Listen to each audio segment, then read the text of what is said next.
Welcome to the Q Podcast. Q is about conversation. If we're really concerned about ending poverty, we've got to be more concerned about creating justice. Our cultural products as Christians need to both defy and resonate with the culture. And God's doing amazing things. His church is expanding, His church is growing. It's not what's the purpose of my life, it's what is the purpose that's been assigned. Stay curious, think well, advance good. This is Q.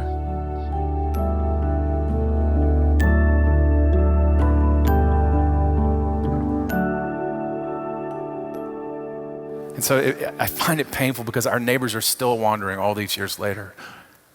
But also, as they wander, they are not looking for us. They are not looking for us. Scholarship on the state of Christianity in the West, whether it's from theologians or social scientists or historians, is uniform in its assertion that historic forms of Christianity are in decline. And of course, the pace and the degree of that decline are different in different states and different parts of the West. But the reality of the decline cannot be in doubt. And so it's important that we understand that this is not simply some historical anomaly. It is for the foreseeable future a settled fact. And while this means many things, one of the things that it means is that even though our neighbors are still wandering, they are not looking for us. And this leads me to the third reason I find it painful. And it's perhaps the most important. And it's that we're not looking for them.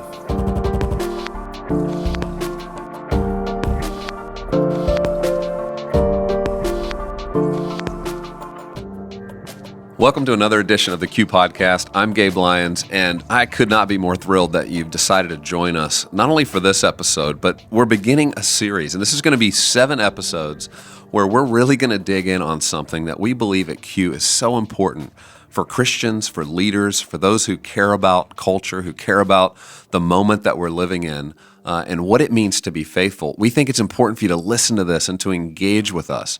And so occasionally we decide to take a little bit of a deeper dive beyond just hearing a talk into the subject matter that's engaged in that talk. And part of the process for Q is that we commission talks that we think are critical for us to hear. And sometimes these talks deserve a lot more conversation around them to help us really grasp where we're trying to go. And so this is a unique theme for us because if you've been around Q, you know that part of what we're constantly assessing is what is the cultural moment we're living in and what does it mean for us to be faithful and how we respond to that. And so that applies to several different things we've talked about over the years at Q. The first being understanding the dynamic of the 7 channels of cultural influence that every Christian, not just pastors, are called to be on mission, that we're to be spreading the love of Jesus into every area of culture. And that's not just supposed to be in word, but in the kind of culture we're creating, the kind of things we're cultivating, the kind of virtue that we're trying to promote. And so the 7 channels of culture have given us a nomenclature to use that helps every Christian kind of place themselves in the world and understand how God might want to use them as part of His mission to renew the world. You know, we also talk a lot about current issues. We think Christians should be the most informed, knowledgeable in understanding the current questions that your neighbors are asking, that your friends are talking about, that your colleagues are dealing with, that those of you as parents are trying to work through with your children. And so a lot of our work and the books that I've written have worked on this entire concept of what does it mean for us to engage current issues, to be faithful in the midst of that. And so the conversation we're embarking on today takes all of this one step deeper to say, what does it mean for the church to be faithful in the midst of a cultural moment where we're experiencing a lot of change? And as we've talked about a great deal around the Q world, we believe the church is called to be a counterculture for the common good. Well, what are the practices that really create a counterculture? What does it mean to live out a countercultural faith? And certainly there has to be rooting to this that goes far beyond just our current moment. And so that's where we're going to go. We're going to go into history. We're going to understand historically how the church has remained faithful no matter what kind of culture it lived in, whether it was a modernist, contemporary culture, or pre-modern and ancient culture. We're going to be understanding what are the practices that are consistent. And I couldn't be more thrilled about the person who is helping us do this. This is Dr. Greg Thompson, who will be delivering portions of this talk, and then he and I in studio are having this conversation where together we're going to unpack this and really understand the depth of some of the concepts that he's going to explore. And Greg Thompson has worked for a number of years in both faith-based and community development organizations, so he understands kind of the two sides of this coin. He currently serves as a research fellow at the Institute for Advanced Studies in Culture at the University of Virginia, a recognized institution that really does help think about cultures, how they change, and the sociology behind that. And currently is executive director of New City Commons, a research and consulting team that equips civic leaders for the work of nurturing thriving communities. So I want us to just jump in and listen to the beginning of this talk, and we're going to continue this conversation and begin digging in to what does it mean for us to be faithful in our cultural moment.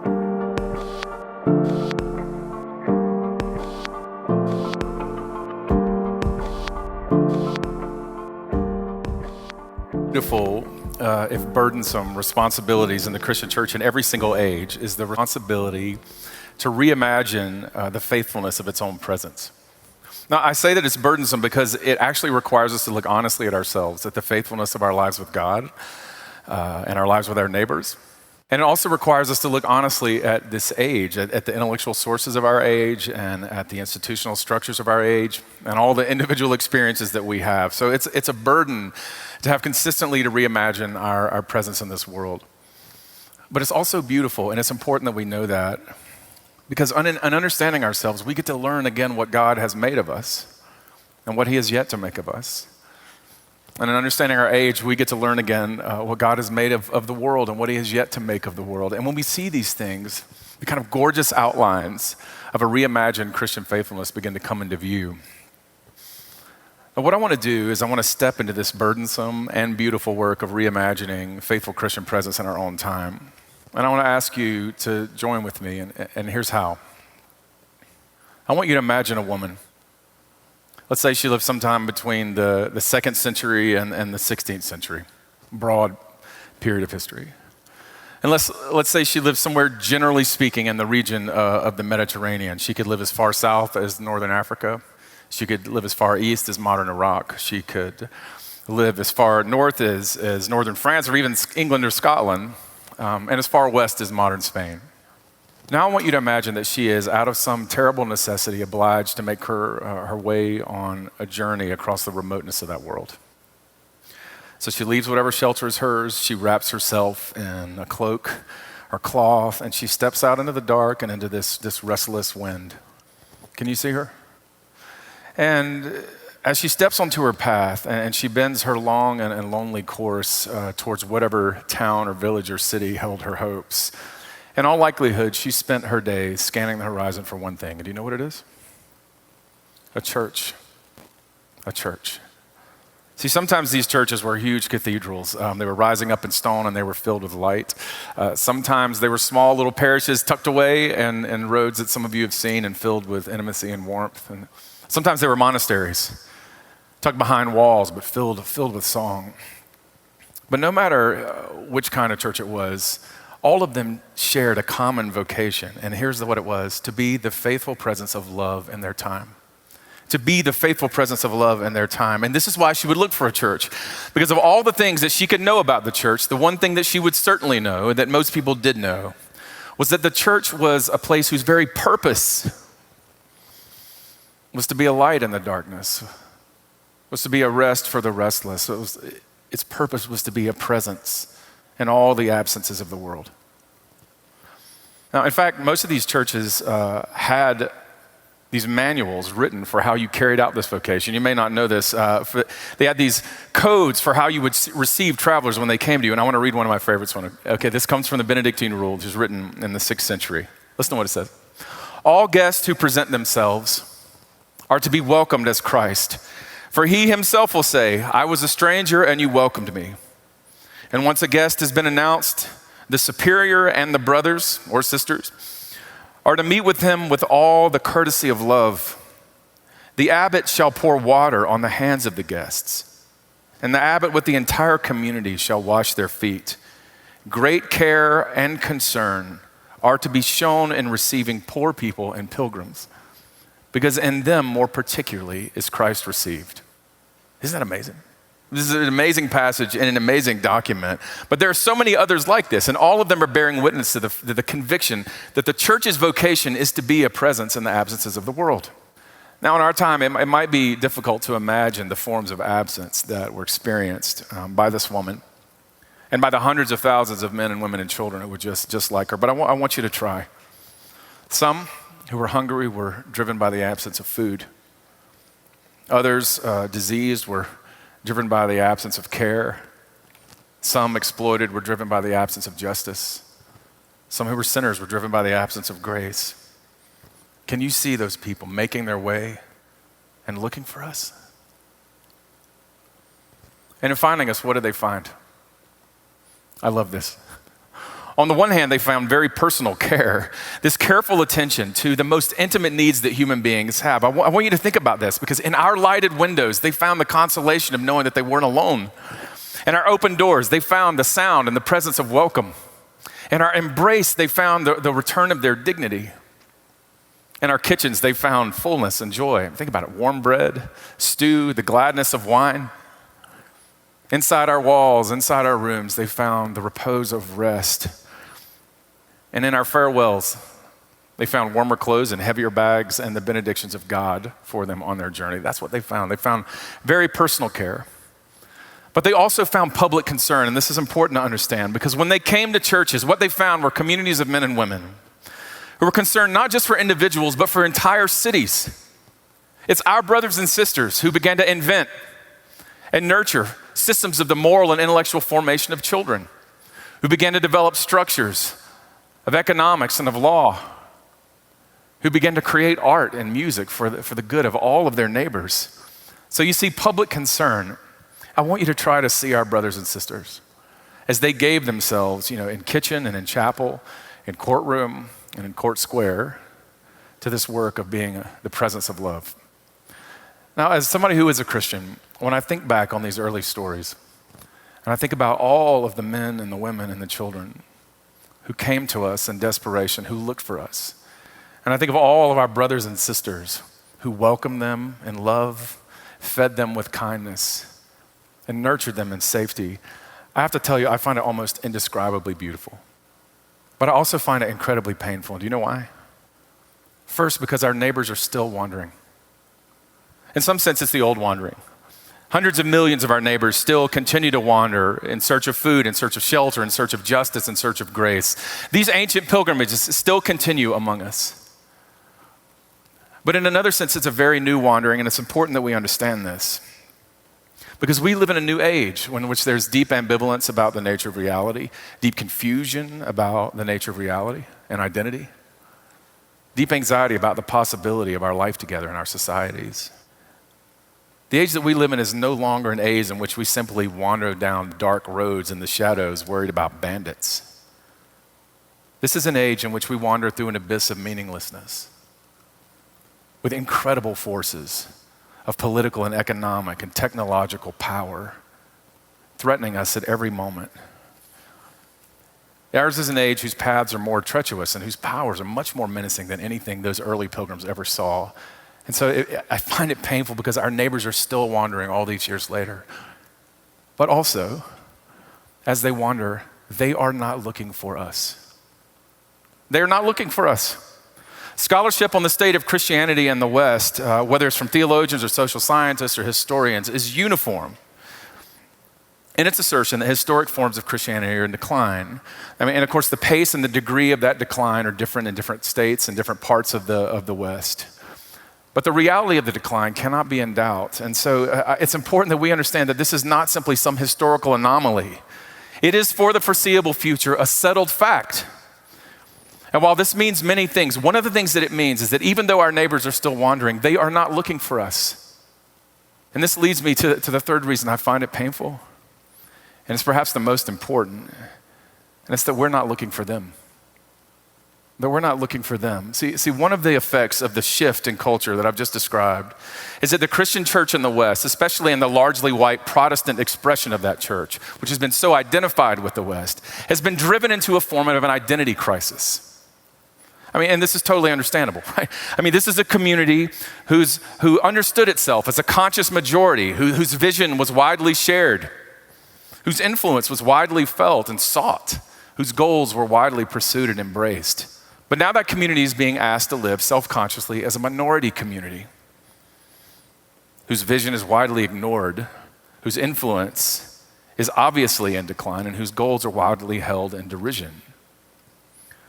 It's an identity crisis, and one of the effects of this identity crisis is that the church has begun to think disproportionately about itself, about its own experience of this age rather than its neighbors. And so some, fearing this age, have withdrawn from it, seek to withdraw from it into these communities, these fortified communities of ritualized fear.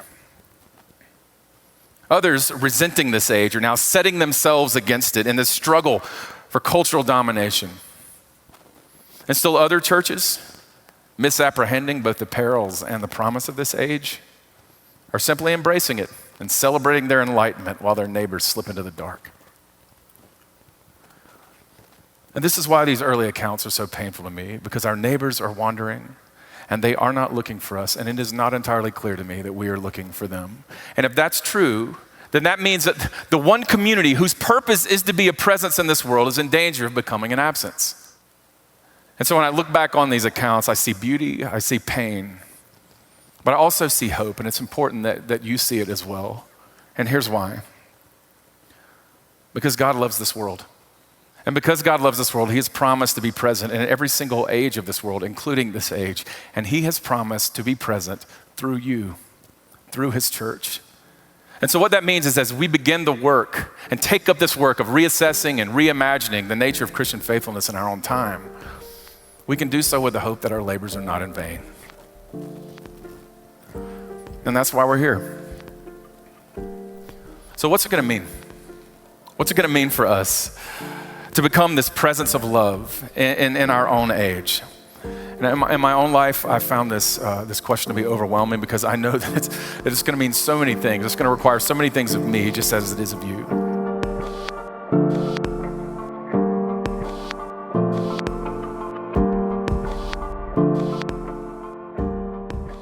Greg, this was a powerful talk. I mean, just right from the top.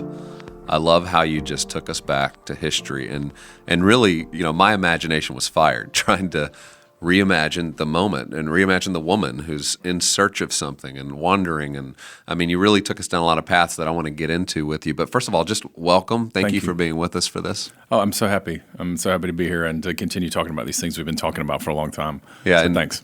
And for those of you who might not know you personally, which is probably most of the people listening, you hear Greg give this talk, and all of a sudden you're starting to imagine this incredible academic intellectual who is all of those things. But in addition to that, he's a pretty fun guy. I've enjoyed just getting to know you over the last few years and Thank you. Our time together. And I've learned so much from you and your approach and how you're thinking about things. Safe to say you've mentored me and helped me inform my imagination about the future, about what it means to be faithful. And so I think it's exciting for all of us to just get to engage this at a deeper level and just pause and take a few moments to dig in to what you're uncovering here. And the first thing I just want to point out is you use some new language that people just aren't used to thinking about when it comes to the church. The idea of being a faithful presence, the idea of the absence in the presence, and trying to get our head around beauty and burdens around what it means to be a Christian. And I love that because it starts to open up for people maybe a new realm of thinking about all of this that they're not used to hearing. And I think that's going to be fun. Well, thanks. I think a lot of this comes, Gabe, from, as we've talked about before, the fact that everything that we're doing and thinking together is built around the incarnate Jesus, who made his life present in the world and came so that the world would have a life. So everything we're doing is basically an extended meditation on what it means to follow him. Well, and you start off by talking about this idea. I mean, this first episode, we're really just trying to unpack this context. Right. Where are we at right now? Where have we been? Right. What's missing that's created this kind of a crisis for many people who observe the church and what it's been throughout the ages and say, man, it's missing right now. And for those who haven't thought much about it, you're starting to unpack a few things, and you use this phrase that I love, and we'll come back to this a lot, but that we're called as a church to be a faithful presence of love in our time. We just describe that just a little bit more. What does that mean to you, the idea of a faithful presence of love in our time? Yeah, so, I want to say that a lot of what is in this talk, I appreciate you saying that I've impacted you, but a lot of what is in this talk has come from listening to you and to the people that gave these talks at Q over the years. Everybody's trying to ask, what does it mean to live in the world well? What does it mean to love our neighbors, to give ourselves for their good? And so when I talk about being a faithful presence, the faithful part is living out this expression as Orthodox Christians following Jesus in the world. That's the faithful part. We want to cling to what is true, what the church confesses. But we want to do that as a presence. Like we want to be present in the world with our neighbors, for our neighbors, and holding those two things together. And it's important to add that faithful presence of love, because it means that we're not here to triumph over our neighbors. We're not here to dominate them. We're here to love them, to bear witness to God's love for them and our love for God. So I think holding the faithfulness, the presence, and the love together is a really critical way of approaching this whole thing. Yeah, and early on in the life of Q, I mean, Andy Crouch gave one of the first talks that ever took place at a Q over a decade ago, and I know for a lot of people, it began their imagination on this front to realize you don't shape culture by critiquing it or condemning it or combating it, really, or consuming it, which is what a lot of us do, thinking we're doing something good. The reality is you're going to have to create culture, and this follows along that path of thinking. Is that what is the kind of culture we want to create? Is it one of based on fear about the world that's changing, or is it one that wants to offer something to this world that's beautiful? And I want us to just jump into the illustration you used, though, because that captures my imagination. I'm sure for many listeners it captured theirs too, thinking about the Benedictine rule and how this took place where they would welcome travelers. Will you just describe a little more color to that picture of what this might have looked like if we were to go back almost 1,500 years to try to imagine what did it look like for the church to be the church in those ages? Right. Well, it's a wonderful and fascinating story. So imagine, I'm going to take you back a little further. You're in the Roman Empire. The Roman Empire is living as a Christian empire, and people were really trying to build this city of love back in Rome with Constantine. It was like God's love made manifest in the world. Well, that falls apart, as Augustine later writes about. It's like, okay, maybe Rome was not it. So all these men and women flee into the desert, and they're like, we're going to establish these new cities of love. They're called the desert fathers and mothers, these monastic communities where we live together, where we welcome people and embrace them in God's name and also serve them. Well, eventually, these people began to move into all these cities throughout the world, and they began to start these little communities that we call monasteries. And the purpose of those monasteries was, on the one hand, to be these places where people could come, they could grow, they could live, they could dwell, they would build their lives around intimate communion with God. And you hear that in song and liturgy and prayer and work. But at the same time, they were trying to not just be these little walled-off communities, they were building the infrastructure of their cities. They were creating new economic systems. They were building school systems. They were starting hospitals. So this idea was, if you were just out living in the Middle Ages in some village, you knew that there was a group of people that existed there, and their whole purpose was to love God and to love you.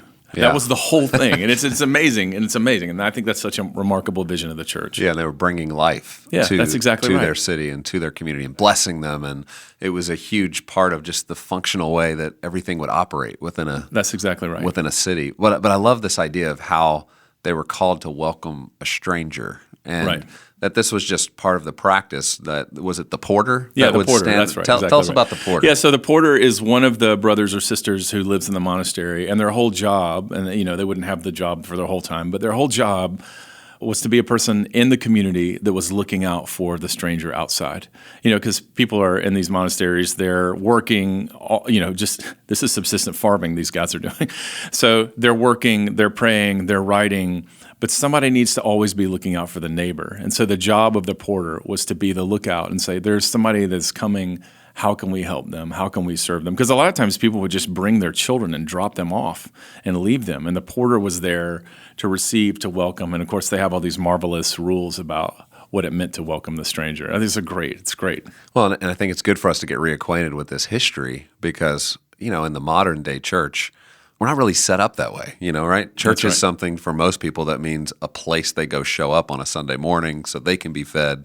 But this idea of the church being this presence in the middle of the culture, that's right, and serving it and loving it, I think for a lot of us, we can't even get our heads around that. And that's why I love the story. I love for us to kind of dip way back in history and let's reimagine, recover, understand sort of what was motivating that kind of action so that we can then try to apply that to today and go, well, now what in the world would that look like now, where maybe you're not living in a monastery, Right. you're living in a neighborhood, or you're practicing your faith, in your vocation, and it looks very different, maybe contextually, functionally, Right. but it doesn't look different in principle. Well, I think that's right. I mean, and the thing is, there are all kinds of contemporary examples right now, and it's people that we know, people who say, we're going to move into this neighborhood on purpose. We're going to build our lives here. We're going to welcome our neighbors' kids. We're going to keep an eye out for them. We're going to work in our school system. We're going to do all these things. It's people who live in a place on purpose for the sake of caring for their neighbors and helping them thrive. It's a beautiful image, and it's also a way of that we express our lives with God. Because remember, this was the love of neighbor and the love of God were conjoined in the monastic vision. They were twinned, and you couldn't really separate them. And I think that's a very beautiful thing that we do have to recover. And one of the things you mentioned, though, is that this isn't just a beautiful portrait, but now as you think about it, it's become painful to think about it because you recognize some things have changed. This isn't the way the dominant church is thinking about its role, and it's also not the way the neighbors who are looking for these kinds of beauty and these kinds of expressions of love, they're not finding it in the church. Talk a little bit more personally, this year about that, like how that's feeling for you as you think about modern culture, as you think about the church today. You've led a church. You understand what it's like to try to lead a congregation of people who have a lot of other things going on in their life. How do you think about this pain in this moment?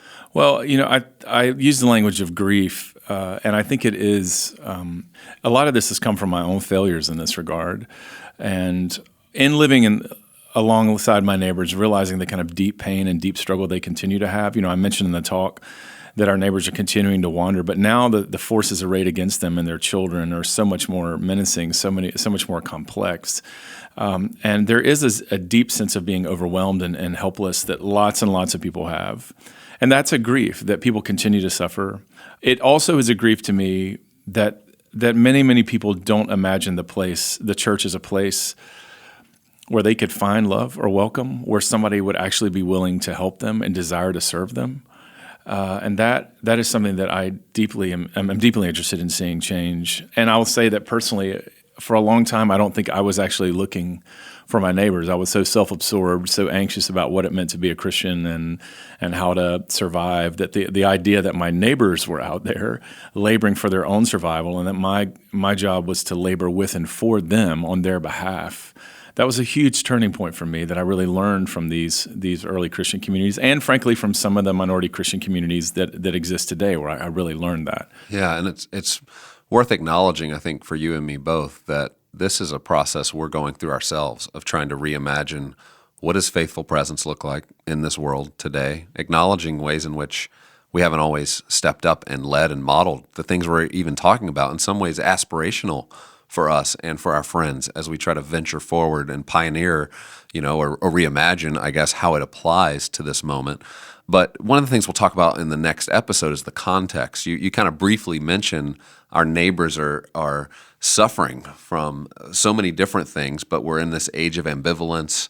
There's an abyss of meaningless. These are the kind of words you're using to frame the context. Talk a little bit more about that. Well, I think that, again, we'll talk about this in the next episode, but I think most of us feel the complexity of our time with pluralization, all kinds of people living together, especially in urban spaces, and all the kinds of encounters and disruption that people feel just by having neighbors that are really different than they are. That this is globalized. Now we're connected with all these global systems, and what happens in one country can absolutely and profoundly shape the economic future of an entire generation of another country. And those kind of interconnections where you don't have control. The poor especially are extremely vulnerable, and all of us feel this vulnerability right now. And I think that the church, rather than thinking so much about its own survival and exuding such anxiety about what's going to happen to it, ought to be the community that's thinking about its neighbor and thinking like, what's going to happen to them and how can we love them? Because while what you said is really right, the church has been through all kinds of complexities throughout its long history. And this is This is not singularly difficult. It is difficult. It has its own particularities, and we have to be attentive to those and do so on behalf of our neighbors.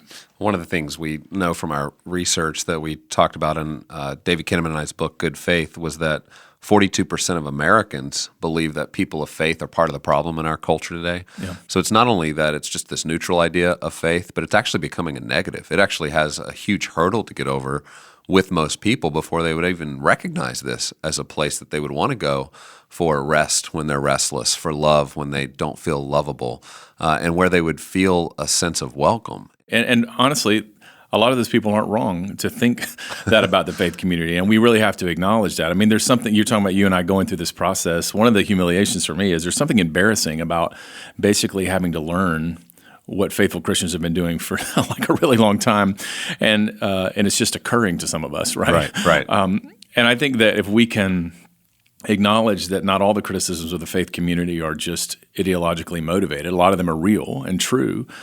We can inhabit images like this and stories like this with our neighbors. We can reimagine the role of faith communities altogether. Yeah, and I think part of what you hear a lot of rhetoric around church circles today is a sense of fear.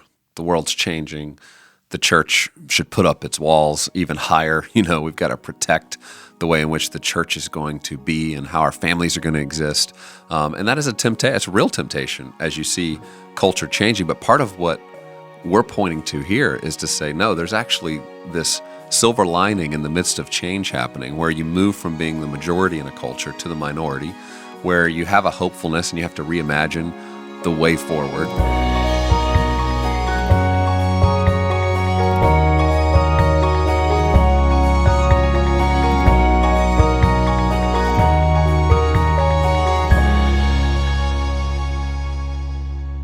If you've enjoyed these conversations and some of the topics that we're taking on this podcast, I want to invite you to join us in person at Q 2017.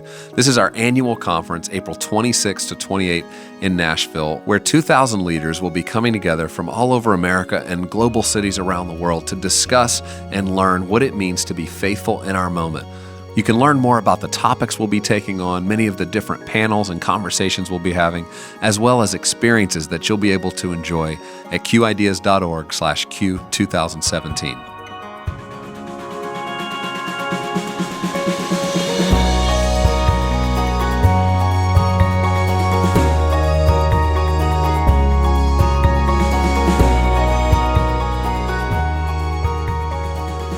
As we kind of move into concluding this episode and thinking about where we're going with this conversation, give our listeners a sense of why you believe it's going to be worth sticking around for these next 6 episodes where we kind of unpack these practices and why you're hopeful about the future.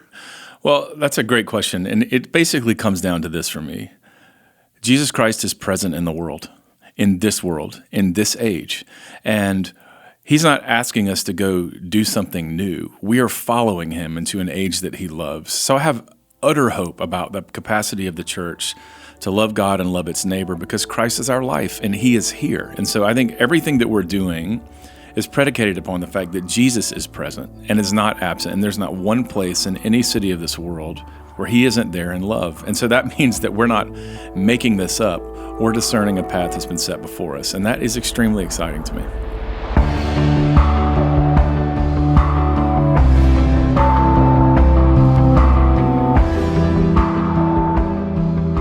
I hope you can tell from this beginning conversation that there's so much more to talk about. There's so much more that we need to discover and remember and recover about what it means to be the church.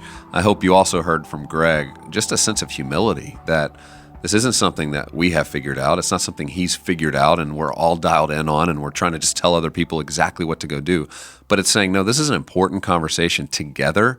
We've got to work through as Christians, as those who care about our culture, care about faithfulness, but must always guard against a reaction of fear to the change that's in front of us, and instead must respond with hope and joy and recognizing that God's still at work in this world and he's actually counting on his church to lead forward. But how will we do that? Well, on these next episodes, we're going to go into 6 different practices, 6 practices questions and ideas that the church always comes back to. And so we're going to be reminded of some things. And for some of you, it's going to be the first time you've even considered that this was a practice of the church. This is the way the church has always existed and always tried to practice faithfulness. And so on this next episode, we're going to talk about context. We're going to talk specifically about what is the world we're living in today? What are some of the ideas that have shaped it?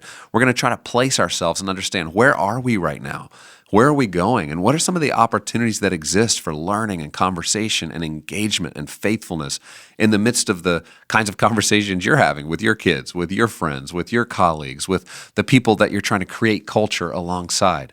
And so join us for this next conversation, for this next episode. Invite your friends to come and be a part of this with you so that you can have conversations with them as we continue through this process. And finally, if you'd like to actually watch the talk online that you just heard, go to qideas.org/6practices, where you can actually watch this first talk as we begin to engage a conversation together that I'm so excited that you're having with us.